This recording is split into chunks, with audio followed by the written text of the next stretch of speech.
Morning everyone, this is Sujata Sharma, Assistant Professor of Zoology from Government College Chichroli. I am again here to explain physiology of sponge in part 2. So in my today's lecture, I am going to explain regarding endoskeleton, nutrition, respiration, excretion, nervous system, reproduction and finally embryonic development of Scypha. So let's start first of all regarding its endoskeleton. As the name indicates, endoskeleton endo means inside. So there are present special structures in Scypha which appear like needles, and those needle-like structures we call them spicules. So these spicules in Scypha, they form its endoskeleton. And let me tell you, the spicules are calcareous. Calcareous means they are made up of calcium carbonate. So these needle-like structures, calcareous spicules, they make up endoskeleton of Scypha. Let's talk about what are the types of spicules. If I say regarding types of spicules, Scypha has monexan spicules. It also has triradiate and finally tetraradiate spicules. As the name indicates, I told you monexan. Mono means single. They grow along the single axis. And let me tell you, these may be straight, needle-like, rod-like or may be curved. These spicules can be long, short, spear-like or even club-shaped. Triradiate, as the name indicates, these are 3 rayed, while tetraradiate composed of 4 rays. Just see in the diagram. In this diagram, you can see the first one. These are monexan spicules. The second one, triradiate, with 3 rays which can be seen, 1, 2 and 3. This is also triradiate spicule, and the fourth one with 4 rays, we are calling it the tetraradiate spicule. So these spicules are somewhat special, and these are formed from special cells that we called as scleroblast. So scleroblasts are spicule forming cells. So let's talk about how these spicules develop in sponge body. When we say regarding their development, I told you spicules are formed from scleroblast, which are spicule mother cells, and these scleroblasts, they will divide to form sclerocytes. One sclerocyte give rise to 1 ray of spicules. It means a triradiate spicules require 3 sclerocytes for its formation, while monexan require only 1 sclerocyte for its formation. These sclerocytes are very special. They secrete axial filament, which is the supporting rod of spicules, and then deposit calcium carbonate around it. Let's see the diagram. This is formation of monexan spicule. I told you single sclerocyte participate in the formation of monexan spicule. So this is sclerocyte. Just you see during spicule formation, its nucleus divide and it's become binucleated. Now nuclei move apart. As they move apart, in between separating nuclei, axial filament of spicule is laid. This is axial filament. Finally, sclerocyte divide to form 2 cells, a thickener cell and a founder cell. Let me tell you, the thickener cell is the main cell which actually add up calcium carbonate. But the body of spicule, it is formed by founder cell. The founder cell, it lay down and shape the spicules, while calcium carbonate is added over axial filament by back and forth movement of thickener cell. So this is how monexan spicule is formed. See another diagram. Now there occur formation of triradiate spicule. I told you triradiate spicule require 3 sclerocytes or scleroblast for its formation. So there are 3 scleroblasts or spicule forming cells. Just see, they fuse together and finally nucleus of each sclerocyte divide to form a binucleated cell. These are two nuclei which are seen in one cell. Finally, the nuclei move apart, and in between separated nuclei, axial filament of spicule is laid down. This is axial filament. See, nuclei are moving apart. Finally, the scleroblasts divide. Again, they give rise to thickener cells at the outer region and founder cells on the inner side. Founder cells, these are the main cells which lay down and shape a spicule, while thickener cell, I told you, it moves back and forth and add up calcium carbonate on it, resulting in the formation of triradiate spicule. So while forming a triradiate spicule, 3 scleroblasts or sclerocytes are participating, but for Monexin spicule, only 1 scleroblast is participating.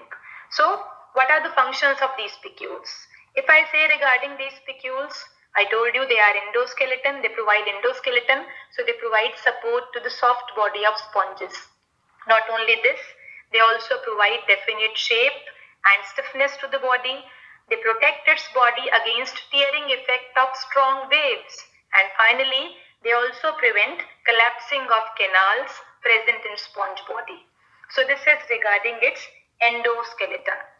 Now let's talk about nutrition in sponge. When we talk about nutrition in sponge, sponge contain holozoic nutrition. Holozoic means there occur ingestion of solid food. Solid food is taken and digested inside the body. Moreover, it's a macrophage. Macrophage means it feeds upon very small, minute organisms. If I say its food consists of bacteria, protozoa, diatoms, and tiny pieces of dead organic matter. Sponge is also a filter feeder as it filters the water current to obtain its food, which is nothing but tiny pieces of organic matter, bacteria, diatoms, and protozoa. So holozoic, macrophagy, and filter feeding. These are 3 basic aspects of sponge nutrition. Now let's talk about how does sponge carry out different steps of nutrition. The very first step is ingestion. Let me tell you, ingestion is done by choanocytes. Choanocytes are collar cells which help in ingestion by beating of their flagella. Their flagella beat and set up the water current, and this water current brings food particles along with it. Just you see in figure A, these are choanocytes which are beating and setting up the water current. Then food particle enters with the water current and they stick to the collar. Just see, these pink arrows, they show sticking, adhering of food particles to the outer surface of collar. Finally, food particles goes down and they are ingested by choanocyte with the help of food vacuole. So choanocytes, they are helping in ingestion. If food particles are quite large in size, then amoebocytes are also helpful for ingestion activity. So ingestion is not only done by choanocyte but also by amoebocytes. If the size of food particle is somewhat large, they are ingested by amoebocytes or archaeocytes, but if they are small in size, then they are engulfed mainly by choanocytes. So after ingestion, now there occur digestion. As I told you, choanocyte ingests the food particle inside a food vacuole, so there occur intracellular digestion, that is digestion within the cell. Digestion requires number of enzymes, and those enzymes are provided by food vacuole. Food vacuole has lysosomal activity, and that provides different type of enzymes for digestion of food. It has been found that lysosomal activity of food vacuole result in the release of proteases, lipases, and carbohydrases. As the name indicates, proteases breaks down proteins, lipases break down lipids, and carbohydrases, they break down carbohydrates in the food vacuole. And just like our body, the contents of food vacuole, they are first acidic and then they become alkaline. So digestion is totally intracellular, and it occurs inside the food vacuole and break up complex food particles into simpler one. After digestion, there occur next activity, which is distribution. Food get digested, and this food is distributed by the activity of amoebocytes. What they do? They pick up the digested food and they transport it to all parts of body. Then there occurs storage. Digested food, it can be stored in special cells, we call them thesocytes. They store food as reserve material. Let me tell you, the food is stored mainly in the form of glycogen, fat, glycoprotein or lipoprotein. For storage, sponges have special cells, we call them thesocytes. And finally, there occur egestion. Let me tell you, egestion is the removal of waste products. It is again done by choanocytes or amoebocytes, which throw off indigestible pieces into the canals, and from here it will go out through the outgoing current of water. So this is how the following activity, that is ingestion, digestion, distribution, storage and egestion. Now let's talk about respiration in sponge.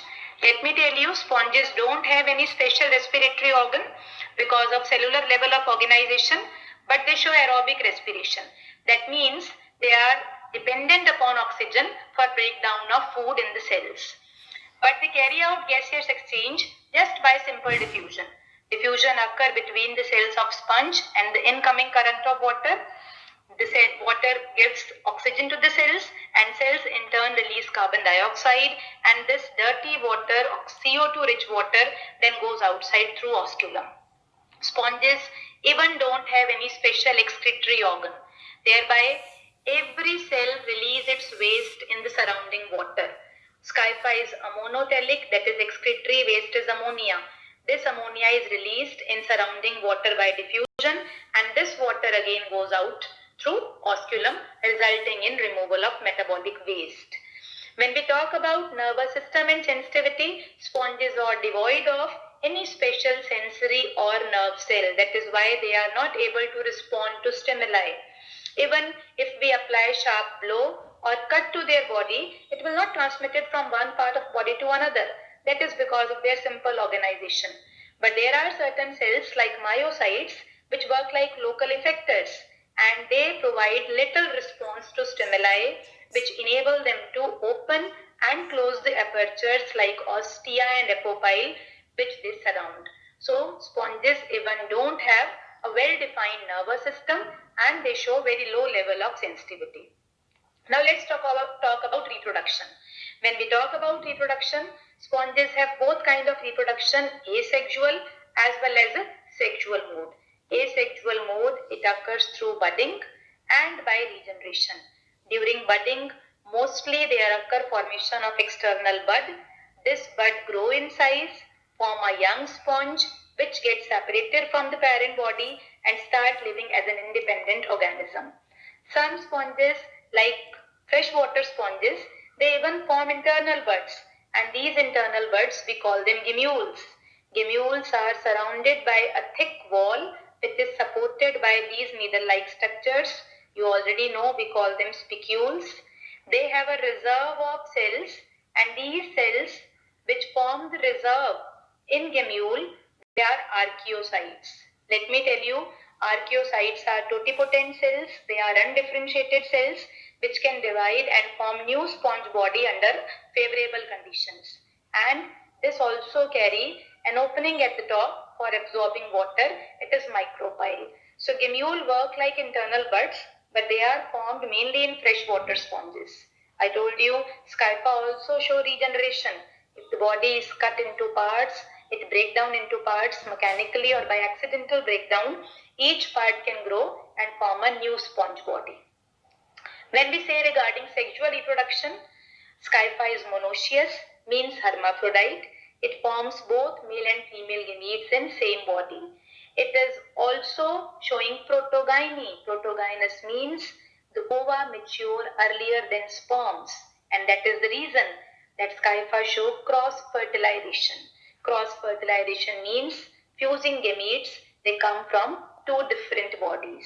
So monoecious condition, protogyny and cross-fertilization, these are three basic features of reproduction in sponges. Now, before I start with the detailed idea, let me tell you sexual reproduction involve formation of gametes, then fertilization and embryonic development. Formation of gametes, we are calling it gametogenesis, and this involves formation of sperms as well as ova. Let me tell you, changes in water temperature as well as photoperiod, it is there to initiate gametogenesis in Scypha. And during gametogenesis, archaeocytes, amoebocytes or choanocytes, they work as mother cells. That is, they give rise to both sperm and ova whenever it is required. So during oogenesis, which is formation of ova, resulting in the formation of ovum, this process require egg mother cell. I told you archaeocyte, amoebocyte or choanocyte, they work as egg mother cell. These archaeocytes, they are wandering in mesohyle and they are amoeboid cells. They give rise to oocytes, and these oocytes, which are formed by meiosis, they grow in size finally. There occur growth, and they grow in size by ingesting other cells or getting nutrition from trophocytes, and ultimately it results in the formation of mature ovum in the sponge body by meiotic division. Let me tell you, the mature ovum is a large rounded cell, you can see in the picture, with a large nucleus and a prominent nucleolus in it. So this is how oogenesis occur inside Scypha, inside sponge body. Then what about spermatogenesis? It is formation of sperms. Sperms are small, motile, flagellated cells, and again they are formed from sperm mother cells. Choanocytes or collar cell, they work as sperm mother cells or spermatogonia. During spermatogenesis, these sperm mother cells, they form an envelope of cover cells over them, and these choanocytes enveloped by cover cells, we call them spermatocyst or sperm nest. Within sperm nest, this spermatogonium cells, it will undergo mitosis, give rise to spermatocytes or sperm forming cells, and these spermatocytes then form sperms by meiotic division. Already I told you, sperm is a small cell. It contains a long vibratile tail which enable it to swim in water, and a large head with prominent nucleus in it. Tail help it to swim in the water current. And these sponges, they come out of parent sponge as they wandered through radial canal, then come to excurrent canal, and finally come out through osculum. Now they are ready for fertilization. For fertilization, sperms enter the other sponge body, and when they enter other sponge body, it results in cross fertilization, which is also internal, because fertilization occur inside sponge body, so we also call it internal fertilization. So during fertilization, the sperm, it makes its way through the ovum with the help of choanocyte, and here choanocyte or collar cell, it works as sperm mother cell. Sperm penetrate a collar cell or choanocyte, you can see in the diagram, and as it penetrates the choanocyte, it works as a carrier cell or sperm transit cell. During its transportation, choanocyte discarded its flagellum, it withdraws its collar, and it comes very close to egg cell. And finally, through this carrier cell, sperm enter the ovum, but before its entry, sperm also withdraws its tail. It withdraws its tail, loses its tail, its head swell up, and finally it enters the egg, fuse with it, resulting in the formation of zygote. So this is how fertilization occurs in sponge body. After fertilization, there start embryonic development. Now embryonic development, it comprised of cleavage activity, formation of stomoblastula, then amphiblastula larva formation of gastrula, and finally formation of polyanthus stage, which undergo metamorphosis to form a young and then adult sponge. So in the picture you can see the various stages. There occur cleavage, then cleavage result in the formation of blastula, blastula result in the formation of amphiblastula, then gastrula, and finally a young sponge is formed. Again, the various stages are shown in the diagram. Figure A is fertilized ovum, then 8-celled stage developed by cleavage, then stomoblastula, then amphiblastula, gastrulation, and finally Olyanthus stage that form a new sponge by metamorphosis. So first of all, let's discuss what is cleavage. Cleavage, as you all know, these are special mitotic division which occurs in zygote, and in sponge body there occur holoblastic cleavage. Holo means complete. There occur complete division of zygote and blastomeres due to cleavage furrows. And as cleavage furrows divide zygote and blastomere completely, so we are calling it holoblastic cleavage. Finally, you can see in the figure, there occur cleavage, and when there occur cleavage, let me tell you, first three cleavages, these are vertical, and these vertical cleavages produce a disc of 8 blastomeres. You can see in the figure, 8 blastomeres are produced, resulting in 8-celled stage. Now, the fourth cleavage is horizontal, slightly above the equatorial plane, and this results in unequal division of blastomeres, producing 8 large cells, we call them macromere, and 8 small cells, we call them micromeres. So the 16-celled stage, it is formed by cleavage, where differentiation of micro and macromeres occur, and this further by cleavage develop into another stage called stomoblastula. Stomoblastula is a special blastula formed in sponge in Scypha life history. During formation of stomoblastula, micromeres, they divide rapidly and they become flagellated. They develop flagella towards blastocele. Blastocele, let me tell you, it is the cavity within blastula. So micromeres develop flagella towards the blastocele, which can be seen in this sectional view. Megameres, they remain undivided for some time period. They become granular and they form an opening that serve as mouth for ingestion of adjacent maternal cells. As blastula develop mouth, that is why we are calling it stomoblastula. And this stomoblastula feeds on maternal components with the help of mouth and thereby acting as parasite on maternal body on the parent sponge. Then stomoblastula changes into another stage which is called amphiblastula. It is free swimming larval stage, and this free swimming larval stage developed by a special activity called inversion. Inversion occurs in stomoblastula and it turns inside out through the mouth, and that form amphiblastula in which mouth get closed. This amphiblastula has two halves. One half made up of flagellated cells and other half made up of non-flagellated cells. And due to the presence of both flagellated and non-flagellated cells, it is called as amphiblastula. This stage is ready for free life. It's a free swimming stage. So it will come out from parent sponge body through the outgoing current of water through the osculum and ready for next event, which is gastrulation. Gastrulation, as the name indicates, it is formation of gastrula, and gastrula formation occurs by invagination. Due to invagination, the flagellated half, it develop on the inner side, while non-flagellated half, it develop on the outer surface. Then gastrula also develop an opening on the invaginated end, and this opening is called blastopore. It becomes two-layered, the outer layer of non-flagellated cells and inner layer of flagellated cell. So this is how gastrulation occur and result in the formation of gastrula. Now this gastrula is ready for metamorphosis that result in the formation of Olyanthus stage. During formation of Olyanthus stage, gastrula first of all attached to a solid substratum through its blastoporal end, and its body becomes cylindrical. It develops like a narrow cylinder. Now blastopore get closed. On the sides of cylinder, there occur formation of ostia. Osculum develop at the free end of cylinder. You can see in the diagram, osculum at the free end, and ostia or inhalent pores, they develop on the sides of cylinder.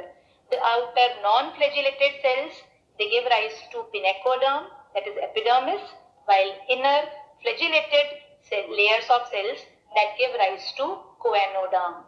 And this young sponge, it resembles an asconoid sponge, leucosolenia, and the stage is called Olyanthus stage. Mesohyl, They develop mesohyl digitalis matrix between choanoderm and pinacoderm. It develops various kind of canals. It is incurrent canal, excurrent canal, radial canals by folding of its body wall. There start differentiation of spicules and amoebocytes in mesohyl, and finally the young sponge grows into adult body. So thank you very much for this lecture.